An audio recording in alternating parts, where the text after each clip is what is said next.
안녕하세요. 엔트형입니다. 오늘 우리가 분석해볼 이야기는요, 정말 다윗과 골리앗의 싸움을 보는 것 같아요. 반도체 장비 시장의 절대 강자에게 과감하게 도전장을 내민 기업, 바로 EST인데요. 과연 이 치열한 싸움의 승자는 누가 될까요? 오늘 자료 분석을 통해서 그 가능성을 한번 짚어보겠습니다. 자, 이 슬라이드가 바로 오늘 이야기의 전장입니다. 왼쪽에 버티고 있는 거대한 골리앗, 바로 수년간 이 시장을 완벽하게 지배해온 HSP고요. 그리고 그에 맞서는 오른쪽의 도전자, 다윗의 자리에 바로 EST가 서 있습니다. HBM, 그러니까 고대역폭 메모리 장비 시장에서 쌓은 기술력으로 HSP의 아성에 도전하는 새로운 경쟁자죠. 자, 그럼 첫 번째 섹션부터 이 둘의 대결 구도를 한번 본격적으로 파헤쳐 볼까요? 먼저 고압 어닐링, HPA가 대체 뭔지 알아야겠죠. 이게 뭐냐면요. 쉽게 말해서 반도체 웨이퍼에 생긴 아주 미세한 상처들을 고압과 열로 치료해주는 과정이라고 생각하시면 돼요. 이 치료를 잘 받아야 반도체 성능이 확 좋아지는 거거든요. 이렇게나 중요한 공정이다 보니까 이 시장을 차지하려는 경쟁이 얼마나 치열하겠어요. 그런데 말이죠. 이 슬라이드에서 보시는 것처럼 지난 몇 년간 이 엄청난 시장은 사실상 경쟁자가 아예 없었습니다. 단 한 곳, HSSP가 그야말로 철옹성을 쌓고 시장을 완벽하게 독점해 왔던 거죠. 그렇다면 EST는 도대체 어떻게 이 초롱성에 균열을 내기 시작했을까요? 이제 AI 메모리 시작에서의 배경, 그리고 그 운명을 건 특허 전쟁 이야기를 한번 살펴보겠습니다.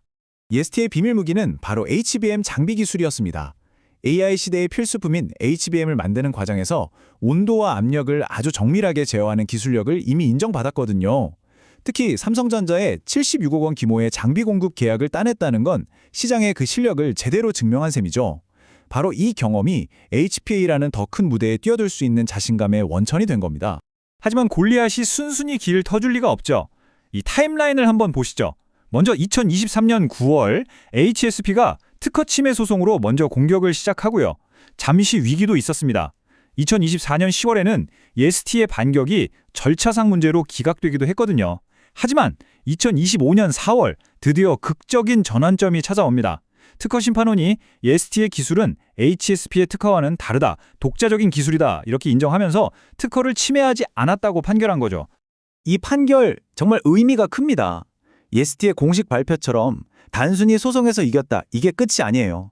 EST가 HPSP와는 다른 독자적인 기술력을 갖췄다는 걸 시장에 공식적으로 인정받은 사건이거든요. 그동안 과연? 하고 의심하던 잠재 고객들에게 확실한 도장을 깡 찍어준 셈이죠.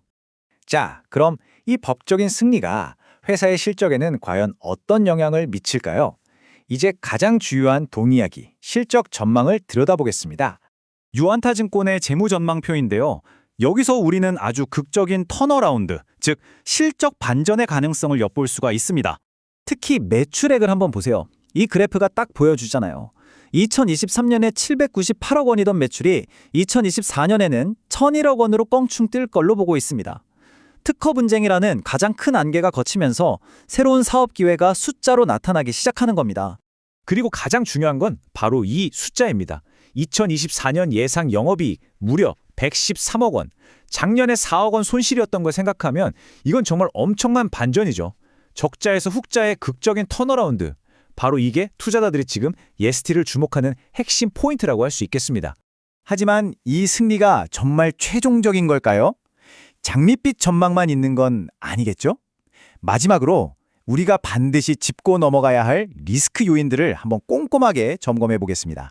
네, 이 문구처럼 아직 안심하긴 이릅니다. 전망이 밝은 건 사실이지만 여전히 몇 가지 중요한 위험 요소들이 남아있거든요. 남아있는 리스크는 크게 네 가지로 볼 수 있어요. 첫째, HSPS가 항소했기 때문에 법적 분쟁의 최종 결과는 아직 모른다는 겁니다. 판결이 뒤집힐 가능성도 배제할 수 없죠. 둘째, 이 소송 말고도 다른 특허 분쟁들이 아직 진행 중이라서 법적 리스크는 계속 남아있고요. 셋째, HSPS가 수년간 쌓아온 고객 신뢰와 양산 노하우, 이건 무시 못하죠. 최소 5년의 진입 장벽이 있다고 주장하는데 이게 그냥 하는 말이 아니거든요. 마지막으로 이게 제일 중요한데 바로 실행력의 문제입니다. EST가 이 기회를 살려서 실제 대규모 양산 수주로 증명해내지 못한다면 지금까지의 긍정적인 전망은 그냥 심기류에 그칠 수도 있습니다. 자, 여기까지가 오늘 저희가 준비한 분석의 핵심 내용입니다. 골리앗의 독점 시장에 과감히 뛰어든 도전자 다윗, ST. 오늘 보신 내용을 바탕으로 여러분은 이 싸움의 결과를 어떻게 보시나요? 이 흥미진진한 대결에 대한 여러분의 생각을 댓글로 자유롭게 남겨주세요. 물론 투자는 항상 신중한 판단이 필요하다는 점 꼭 기억하시고요.